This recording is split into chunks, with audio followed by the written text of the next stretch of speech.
കോട്ടയം ഐമനം പഞ്ചായത്തിൽ 5,16,00,000 രൂപ ചെലവിട്ട് നിർമ്മിച്ച ഇൻഡോർ സ്റ്റേഡിയം തകർന്നു വീഴാറായ അവസ്ഥയിലാണ്. 2021 ഉദ്ഘാടനം ചെയ്ത ഇൻഡോർ സ്റ്റേഡിയം ഇതുവരെ പൊതുജനങ്ങൾക്കായി തുറന്നു കൊടുത്തിട്ടുമില്ല. നിർമ്മാണത്തിലെ അപാകതകൾ മൂലം സ്റ്റേഡിയത്തിന്റെ തറ മുഴുവൻ തകർന്നും പ്രവേശന ഭാഗം ഉൾപ്പെടെ നിലംപതിക്കാറായ സ്ഥിതിയിലുമാണ് ഉള്ളത്. നിർമ്മാണത്തിലെ ക്രമക്കേടുകൾ സംബന്ധിച്ച് വിജിലൻസ് അന്വേഷണം വേണമെന്ന ആവശ്യമാണ് ഉയരുന്നത്. കാണുമ്പോൾ നല്ല പച്ചപ്പും ഹരിതാഭയും ഒക്കെയുണ്ട്. പക്ഷേ 5,15 കോടി രൂപയോളമാണ് ഇവിടെ കാട് മൂടിക്കിടക്കുന്നത്. പുറമേ നിന്നുള്ള കാഴ്ചകളേക്കാൾ ദയനീയമാണ് ഉള്ളിലെ കാഴ്ചകൾ.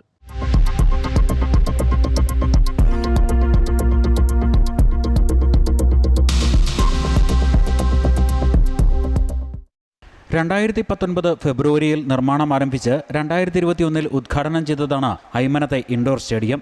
എന്നാൽ ഇതുവരെയും ഇത് പൊതുജനാവശ്യങ്ങൾക്കായി തുറന്നുകൊടുക്കാൻ കഴിഞ്ഞിട്ടില്ല. ചതുപ്പ് നികത്തി കെട്ടിടം നിർമ്മിച്ചത് മൂലം ഉൾഭാഗത്തെ തറയാകെ ഇടിഞ്ഞു താണു. ഇതുമൂലം ഒരു തരത്തിലുമുള്ള കായിക വിനോദങ്ങൾക്ക് പറ്റാത്ത ഇടമായി ഇവിടം മാറി. സ്റ്റേഡിയത്തിലേക്ക് പ്രവേശിക്കുന്ന കവാടത്തിൻ്റെ ഭാഗം പോലും ഏതു നിമിഷവും തകർന്നു വീഴാവുന്ന സ്ഥിതിയിലാണ്. നിർമ്മാണത്തിലെ അപാകതയാണ് ഇത്തരത്തിൽ കെട്ടിടം തകരാൻ കാരണമെന്നാണ് ജനപ്രതിനിധികൾ അടക്കം ആരോപിക്കുന്നത്. പുരോഗമന പദ്ധതി പരിപാടിയായിട്ട് ഏറ്റവും ഉയർത്തി കാണിച്ച ഒരു പരിപാടിയാണത്.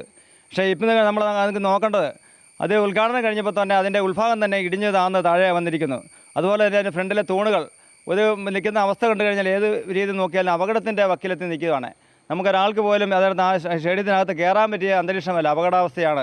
ഏത് സമയത്തും ഇടിഞ്ഞു വീണ് നിലം പൊത്താവുന്ന അവസ്ഥ. അതുപോലെ തന്നെ ചുറ്റുവട്ടം കാട് കയറുകയും മണ്ണുകൾ കൊണ്ട് മണ്ണടിച്ച് നികത്തി അവിടെ ഒരുമാതിരി ഇഴജന്തുക്കളുടെയും മറ്റ് പട്ടികളുടെയൊക്കെ ഒരു വിഹാര കേന്ദ്രമാകുകയും പിന്നെ അതുപോലെ തന്നെ സാമൂഹ്യ വിരുദ്ധരുടെ അഴിഞ്ഞാട്ട കേന്ദ്രമാകുകയും ചെയ്തിരിക്കുകയാണ്. കിഫ്ബി ഫണ്ട് ഉപയോഗിച്ച് സ്പോർട്സ് എഞ്ചിനീയറിംഗ് വകുപ്പ് നടത്തിയ നിർമ്മാണത്തിൻ്റെ ചുമതല കിറ്റ്കോയ്ക്കായിരുന്നു.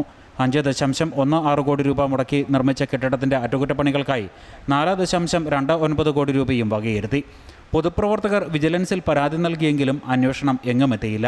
കെട്ടിടം വേണ്ട വിധം സൂക്ഷിക്കാത്തതിനാൽ രാത്രികാലങ്ങളിൽ സാമൂഹ്യവിരുദ്ധർ ഇവിടം താവളമാക്കി. കെട്ടിടത്തിനുള്ളിലെ ഇലക്ട്രിക് വർക്കുകൾ എല്ലാം നശിപ്പിച്ച നിലയിലാണ്. അഗ്നിശമന ഉപകരണങ്ങളടക്കം നശിപ്പിച്ചു. സ്റ്റേഡിയത്തിൻ്റെ മുറ്റത്ത് ലോറിയിലെത്തിച്ച് മണ്ണ് തള്ളിയതുമൂലം 2 ആൾ പൊക്കത്തിൽ വരെ ഇവിടെ മൺകൂനകളാണ്. കെട്ടിടത്തിന് ചുറ്റും കാട് വളർന്ന് ഇഴജന്തുക്കളുടെ വിഹാര കേന്ദ്രവുമായി മാറി.